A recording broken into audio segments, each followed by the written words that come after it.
हैं आप सब? उम्मीद करती हूँ कि आप स्वस्थ होंगे, तंदुरुस्त होंगे। दोस्तों, अगर किसी भी इंसान को खांसी बहुत ज्यादा रहती है, वो बलगम वाली खांसी है या सूखी खांसी है, दोस्तों इस समस्या, दोनों तरह की समस्याओं को सिर्फ एक नुस्खा पूरी तरह से ठीक कर सकता है। आपने करना क्या है?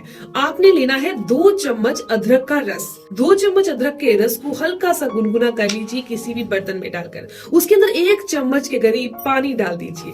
दोस्तों, जब वो हल्का सा गुनगुना हो जाए तो इसके अंदर 1/4 चम्मच यानी कि 1 चम्मच का चौथा हिस्सा आपने गुड़ डाल देना है। काला गुड़ यानी कि पुराना गुड़, वो डालकर अच्छे से मिक्स करना है। ध्यान रखिएगा, अगर आप नया गुड़ डाल रहे हैं या गोल्डन से कलर का होता है वो डाल रहे हैं तो आपकी खांसी बढ़ जाएगी। तो इस तरीके से उस गुड़ को इस अदरक और पानी वाले मिश्रण के अंदर मिक्स कर दीजिए। जल्दी से मिक्स करिएगा और उसके बाद आपने इसका सेवन चाट कर करना है। ध्यान रखिएगा, पर इसके बाद आपने आधे घंटे तक पानी नहीं पीना। दोस्तों, ऐसी ही यार इन्फॉर्मेशन के लिए दिव्या शर्मा चैनल को जरूर विजिट कीजिएगा। धन्यवाद।